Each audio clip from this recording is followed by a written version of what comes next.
muita alegria que eu dou início a esse instituto, né, nessa manhã fria. E agradeço primeiramente a presença de todo mundo, né, de todos que vieram de longe, dos que vieram de perto também, dos que dormiram aqui para poder participar desse estudo. E o tema do estudo, ou a matéria que nós iniciaremos esse curso, o nome dessa matéria se chama Bibliologia, ou Introdução à Bíblia.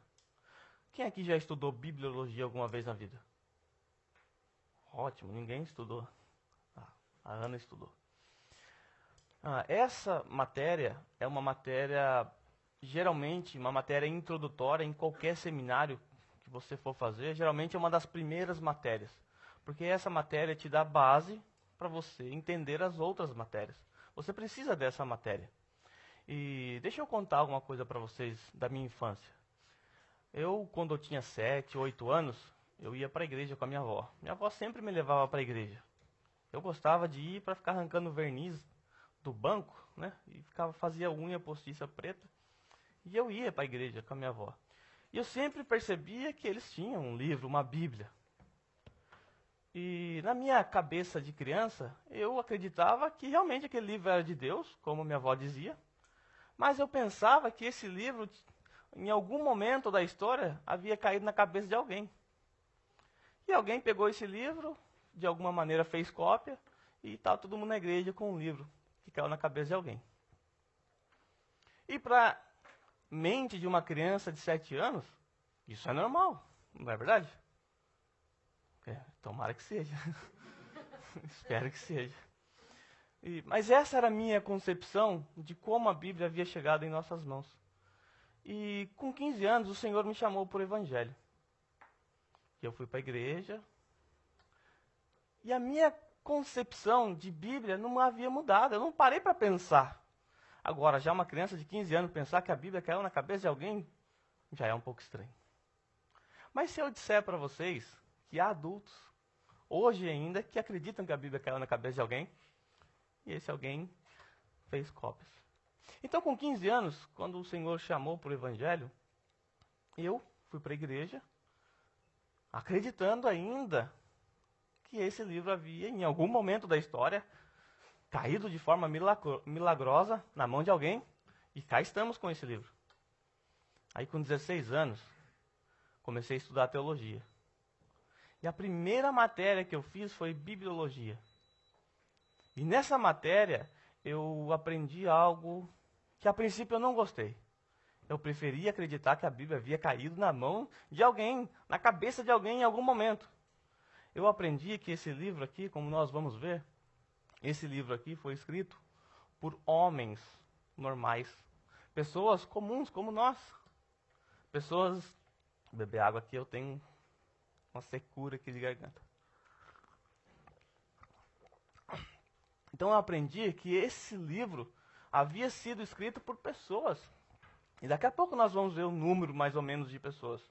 Mas o que me chocou é que eram homens, pessoas do campo, médicos, pessoas normais. E quando eu ouvi isso no seminário, quando estava estudando teologia, eu lembrei da minha concepção de Bíblia quando eu tinha 5, 6, 7 anos de idade. E eu fiquei muito triste. Por quê? Porque eu queria acreditar que esse livro era milagroso. Porque para mim, alguém escrever esse livro, o fato de alguém ter escrito, homem, alguém normal como eu falei, não é possível, Deus não pode ter feito isso com a gente. Esse livro tem que ter caído do céu, tem que ser um livro milagroso. Não posso acreditar num livro que alguém escreveu. Alguém tão pecador quanto eu. E eu confesso que naquele momento eu pensei em desistir. Já com 16 anos, já pensando em desistir. Você vê, a desistência começa cedo. Mas eu perseverei em estudar essa matéria. E eu descobri, depois, eu tive uma percepção de que é muito mais milagroso Deus ter usado pessoas comuns para escrever um livro desse, do que se esse livro tivesse caído na cabeça de alguém. A minha percepção ao final dessa matéria foi, realmente, esse livro não caiu de maneira milagrosa na cabeça de alguém. Mas esse livro é tão milagroso quanto. E nós vamos entender um pouco desse milagre das Escrituras. Às vezes, nós conhecemos a Bíblia dessa maneira aqui. Todo mundo carrega para cá, todo mundo carrega para lá. Tem Bíblia dos espião cristão, né? Todo mundo tem uma Bíblia nas suas mãos. Mas às vezes nós desconhecemos a história dela. O trabalho que foi exigido das pessoas para que ela chegasse em nossas mãos. E nós vamos aprender um pouquinho disso.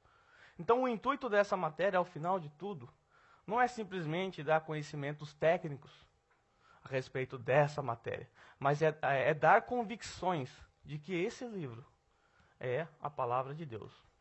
De que esse livro é um livro milagroso, e o milagre é Deus ter usado pessoas falhas para escrever um livro dessa qualidade, que seria algo impossível para os nossos dias, em qualquer era, em qualquer momento.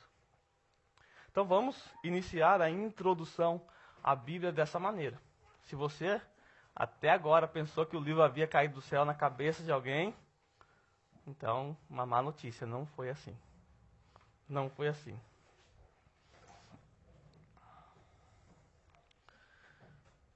Uma coisa que nós precisamos ter em mente é o conhecimento das Escrituras. Então, nós vamos iniciar falando a respeito de conhecendo a Bíblia. Então, eu vou apresentar, nesse momento, algumas informações que aparentemente são técnicas, mas são importantes para que você saiba responder lá fora e também para que você tenha convicção. A primeira pergunta que precisa ser respondida é: o que é a Bíblia? De repente você está na fábrica e alguém, lá um japonês, vê você lendo um livro preto, agora colorido, né? E esse japonês pergunta: que livro é esse que você está lendo? Você diz: é a Bíblia. E ele pergunta novamente: o que é a Bíblia? Qual é a resposta que você daria a essa pergunta? O que você diria a esse japonês? O que é esse livro que eu estou lendo? Que livro é esse? O que é a Bíblia? Será que você teria informações o suficiente para explicar? Será que você teria conhecimento básico o suficiente para definir o que é a Bíblia? Geralmente, nós usamos um jargão muito popular. Nós dizemos: a Bíblia é a palavra de Deus. Só que isso para o japonês não faz o menor sentido. Por quê? Como é que você sabe que esse livro é a palavra de Deus? Como é que você tem certeza que esse livro é a palavra de Deus? Por que você está afirmando isso? Então, às vezes, as nossas respostas parecem fazer sentido para nós, porque nós cremos que a Bíblia é a palavra de Deus. Mas, para alguém lá fora, as nossas respostas parecem apenas religiosidade. E, às vezes, é importante dar uma resposta mais técnica para alguém lá fora. Uma resposta explicando a origem desse livro, como é que esse livro veio parar em nossas mãos, quando ele foi escrito. De repente o japonês fala: mas quem que escreveu? E aí? Você vai falar que foi Deus? Você vai falar que foi os autores, Mateus? Como é que nós responderíamos a essas questões? Então, a primeira e segunda pergunta que eu bati aqui já saiu, é origem do nome Bíblia. Pega a sua Bíblia aí agora.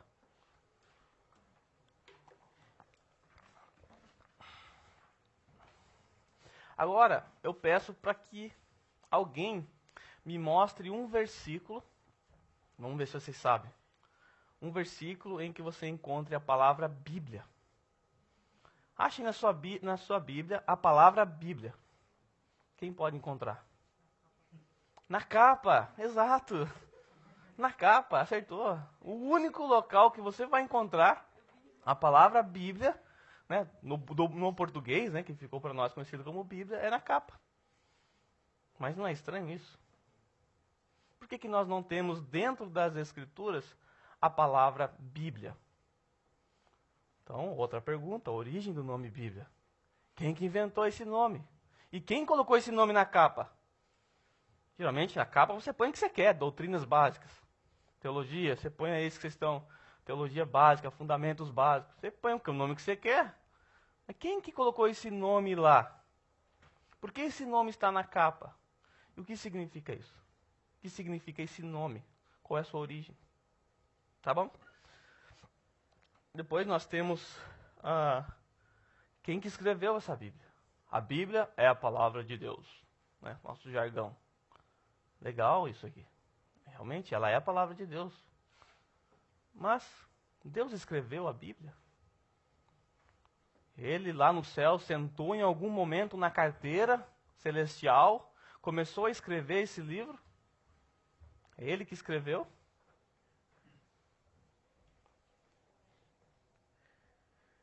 E por último, quando foi escrito?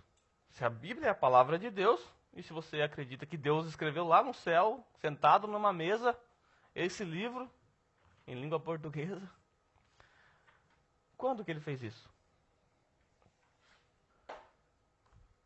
Bom, em termos simples, irmãos, nós podemos dizer que a Bíblia, ela é o livro da revelação pessoal de Deus à humanidade.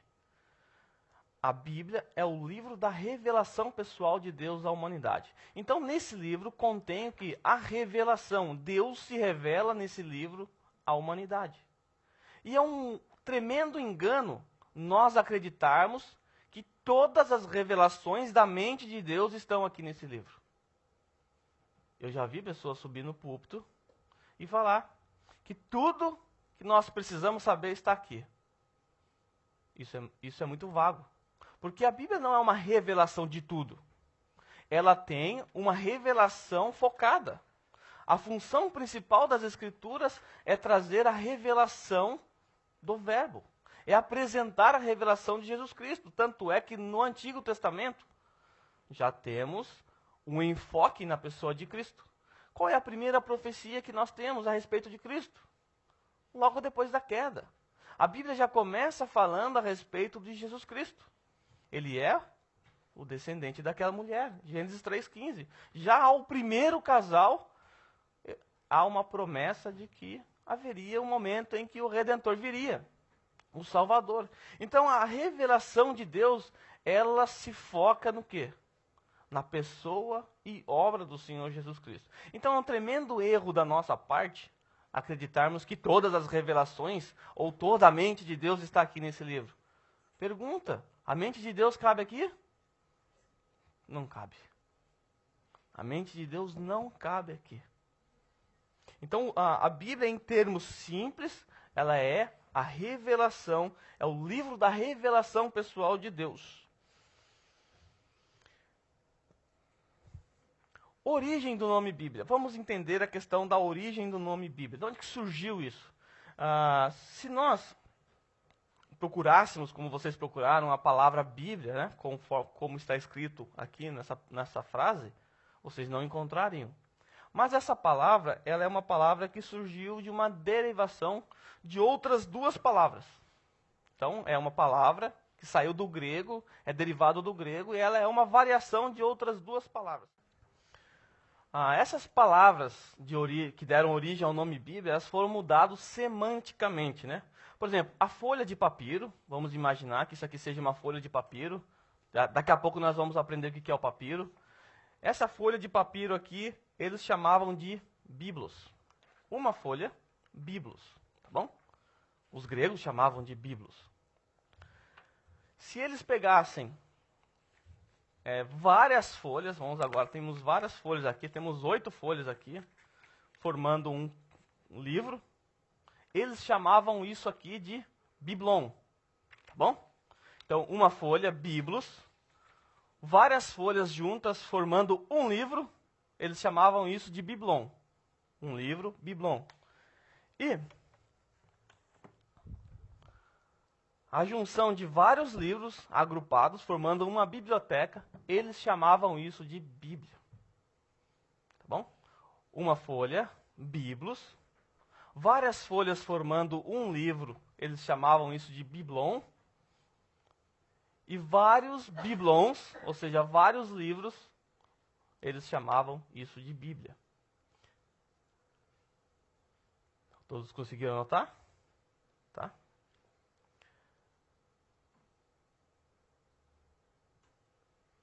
Então, em termos gerais, nós dizemos que a palavra Bíblia em si mesmo, ela não tem uma conotação espiritual como nós imaginamos. Porque se você chegasse numa biblioteca grega e pedisse, meu amigo bibliotecário, me dá uma Bíblia, ele ia perguntar qual? Qual o conjunto de biblons que você quer? Temos vários. Por isso, na nossa Bíblia, nós temos ali um adjetivo, Bíblia Sagrada. Opa, agora as coisas mudam. É que nem ceia. O que é ceia? A gente pensa na ceia, aquele momento em que nós cultuamos ao Senhor. Ceia é você comer. Não tem a ceia de Natal? Só que quando nós aditivamos como Santa Ceia, a coisa muda. Então, quando nós falamos Bíblia Sagrada, significa que nós estamos falando a um conjunto de livros sagrados. Agora eu defini o que eu quero. Eu quero a Bíblia Sagrada. Ah, você quer aquele conjunto de 66 livros sagrados. Agora o bibliotecário conseguiria trabalhar melhor.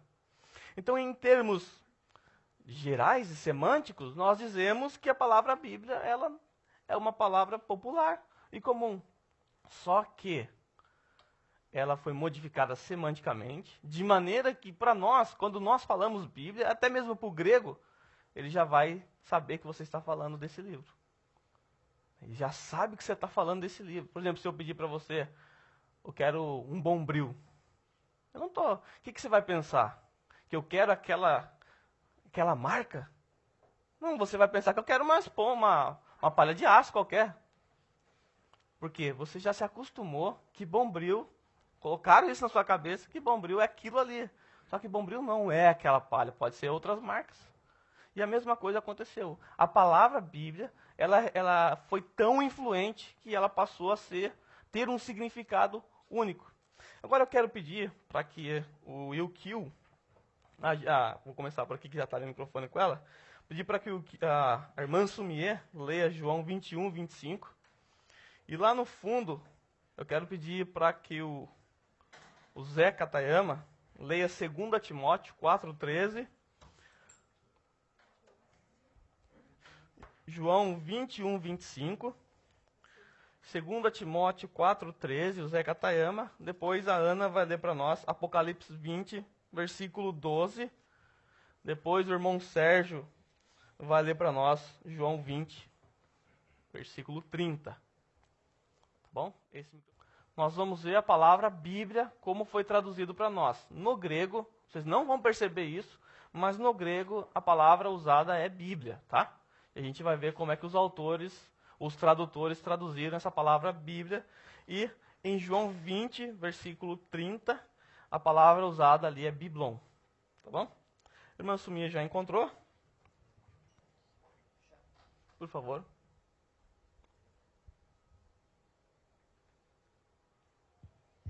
Há, porém, ainda muitas outras coisas que Jesus fez. Se todas elas fossem reveladas por uma, creio que nem no mundo inteiro caberiam os livros que seriam escritos. Os livros que seriam escritos.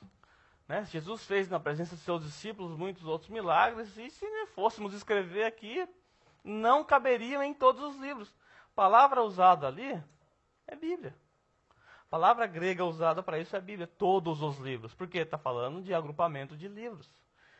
Agora, 2 Timóteo 4,13, o Zé vai ler para nós. Quando vieres, traze a capa que deixei em Troade, em casa de Carpo, e os livros, principalmente os pergaminhos. Então, Paulo pede, traga para mim a Bíblia. Ele pediu esse livro que nós temos em mãos, pediu também. Os pergaminhos estão ali. Mas ele pediu outros livros também. Tá? E Apocalipse 20, versículo 12. Vi também os mortos, grandes e pequenos, em pé diante do trono, e livros foram abertos. Outro livro foi aberto, o livro da vida. Os mortos foram julgados de acordo com o que tinham feito, segundo o que estava registrado nos livros. Tá bom? Os livros que aparecem aí, a palavra é Bíblia. Agora, João 20, versículo 30, o irmão Sérgio vai ler para nós. Jesus realizou na presença dos seus discípulos muitos outros sinais milagrosos, que não estão registrados neste livro. neste livro. Neste livro, já é singular, é biblon. A palavra usada no texto que o irmão leu é biblon. Nos demais, quando cita no plural, vários livros, então é Bíblia, a palavra usada. Por quê? Porque, na verdade, a Bíblia, o que é a Bíblia? A Bíblia é um ajuntamento de 66 livros. Nós temos aqui dentro não um único livro. Ao nosso ver, é um único livro porque ele tem uma unidade nele. Mas, dentro dele, a sua estrutura é composta por 66 livros. Por isso nós falamos Bíblia Sagrada. Tá ok? Então não há nada de especial no nome Bíblia no que diz respeito à sua semântica. Mas, para nós, se alguém falar mal da Bíblia, nós já sabemos que ele está falando mal desse livro. Quando nós pensamos em Bíblia, nós sabemos que se refere a esse livro. Se eu falar, irmãos, abre a Bíblia aí. Parece que está falando do livro sagrado, o irmão não falou, eu não preciso falar isso. Nós já sabemos que a Bíblia se tornou para nós, essa palavra, ela que foi alterada semanticamente, passou a ter uma conotação para nós, e já uma conotação supra, uma conotação espiritual. A pergunta é, quem escreveu a Bíblia? Quem foi que escreveu a Bíblia? Já pararam para pensar, né, nessa questão? Nós dizemos que a Bíblia, ela é a palavra de Deus. Nós dizemos que o autor da Bíblia é Deus. Entretanto, Deus usou meios humanos para que essa revelação chegasse até nós. Então, os autores da Bíblia, o autor maior da Bíblia, nós chamamos de Deus. Ele que inspirou, através do Espírito Santo, os seus escritores a fazer isso. Mas nós sabemos que a Bíblia foi escrita por pessoas. Quando eu descobri que Carta aos Coríntios era uma carta que alguém escreveu para uma igreja, naquele período que eu relacionei para os irmãos na introdução, falei, uma carta então? Aquilo foi algo chocante. Mas alguns livros são e foram escritos dessa maneira. Cartas que foram enviadas para igrejas, ou apenas relatos históricos. Algum historiador como Lucas, resolveu fazer um tratado histórico para alguém, para um amigo, e escreveu Atos e o Evangelho de Lucas. Mas nós temos, em média, nós supomos, porque não dá para saber quem são todos os autores, por exemplo, ninguém sabe quem é o autor de Hebreus, mas em média nós temos 40 escritores. Deus usou, em média, 40 pessoas para escrever esse livro. Em média, tá? Não dá para saber, como eu disse, alguns livros para nós, nós não temos como identificar a autoria. E esse livro, ele foi escrito num período de aproximadamente, aí vai haver alguma divergência entre os estudiosos, mas o tempo necessário para que esse livro todo fosse escrito é em torno de 1.500 a 1.600 anos. Esse foi o tempo que demorou para que esse livro se completasse, de 1.500 a 1.600 anos. É uma divergência, e talvez se você estudar nos livros, alguns vão colocar como 1.500, outros 1.600. Então, para não dar briga, eu já coloco os dois já, que não tem como ter certeza também. Pronto? Até aqui alguma dúvida? Por que existe essa divergência de 100 anos no período da escrita da Bíblia? Certo. A divergência se dá porque quando nós falamos de cronologia das Escrituras, nós temos um grande problema. Nós não temos como datar cronologicamente muitos textos das Escrituras, porque os autores não fizeram cabeçalhos. Por exemplo, Moisés, quando começou a escrever o Pentateuco, ele não colocou lá, onde Egito, tal, sei lá, onde está, acabei de atravessar o Mar Vermelho, dia tal, hora tal. Eles não colocaram isso, né? Não querido diário, alguma coisa do gênero. Então, os autores bíblicos, eles não se preocuparam com a questão de datação. Então, como é que nós vamos saber certamente qual era a data? Nós não temos como saber. Então, o que os historiadores fazem? Eles pegam alguns eventos próximos daquilo que aconteceu, esses eventos que foram datados secularmente por algum historiador secular, e eles fazem essa conexão da proximidade do que é ali. E por isso há uma divergência entre 100 anos, por quê? Porque não tem como saber exatamente quando foi que Moisés começou a escrever. Se nós observarmos o livro de Gênesis, se eu não me engano, do capítulo 1 ao 7, nós temos ali um período de 1450 anos, em média, de história, em 7 capítulos. Muita coisa ficou para trás e nós não sabemos os saltos que foram dados ali. 7 capítulos, ele pulou muita coisa. O quanto que foi pulado ali? Não sabemos. Por causa desses saltos que foram dados e também porque a Bíblia não é um livro de cronologia, nem é um livro de arqueologia, por essa razão nós não temos como ter certeza. Até mesmo 1500 não é incerto, 1600 também, quer dizer, é incerto e 1600 também é incerto. Não há certeza. Por isso nós colocamos, quando nós usamos a cronologia bíblica, nós sempre falamos mais ou menos. No Novo Testamento, já dá para ter um pouquinho de certeza. Por exemplo, em que ano Jesus nasceu? Ano zero, todo mundo vai falar, mas não é no ano zero. Mais ou menos também, mas com uma proximidade um pouco melhor, mais ou menos entre 4 e 5 depois de Cristo. Espera aí, tem alguma coisa estranha. Cristo nasceu depois de Cristo? Porque lembrando que o calendário depois de Cristo só surgiu depois que Cristo nasceu. E a gente às vezes pensa que Jesus nasceu lá na maternidade. Jesus nasceu, vamos zerar o calendário agora. A partir de hoje, não. Quando Jesus foi reconhecido no futuro um pouco distante disso, aí resolveram adotar um calendário pós-Cristo. Só que erraram na datação. Então, houve quem fez o calendário errou na datação. Mas, pelos eventos, por citações de alguns reis, de governadores ali de Roma, é possível saber a proximidade da data. Já aproxima um pouco mais. E as cartas também dá para você ter uma proximidade, mas não dá para ter exatidão. Por exemplo, nós sabemos que as cartas, exceto João, encerraram antes do ano 70. Quando? Não sabemos exatamente. Aí vocês vão perceber que quando vocês estudarem uma introdução à Bíblia, a introdução bíblica de um livro que você for pregar, você vai descobrir que há diferenças. Carta aos Gálatas, mais ou menos tal ano. Outro autor vai falar outra época. Não dá para ter certeza, mas nós temos certeza que foi escrito antes do ano 70. Por quê?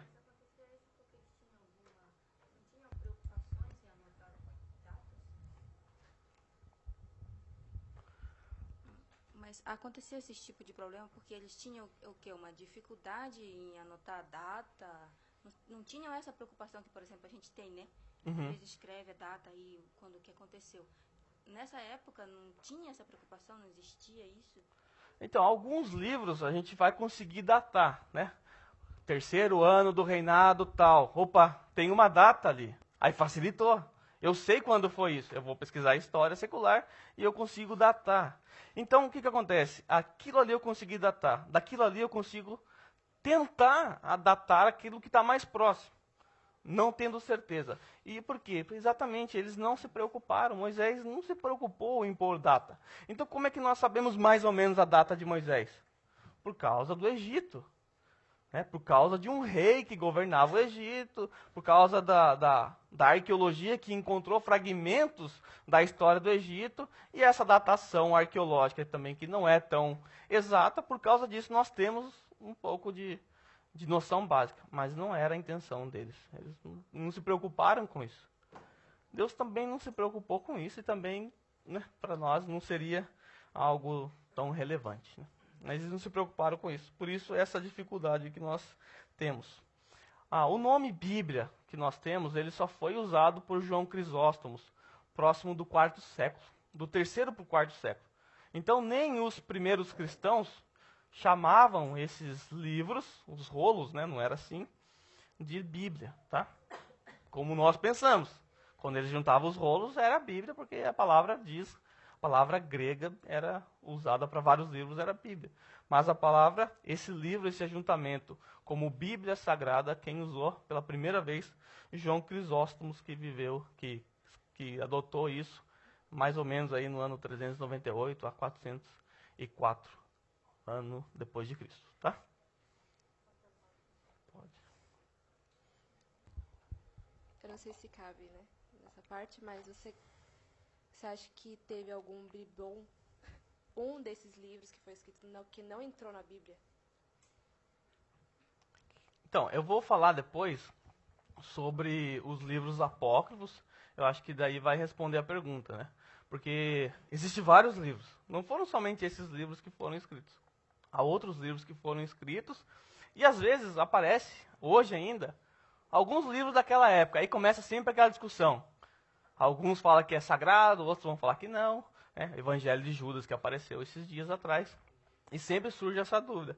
E naquela época também havia outros livros. Depois, o seu pai, ele vai dar aula aqui, ele vai falar sobre a questão do cânon.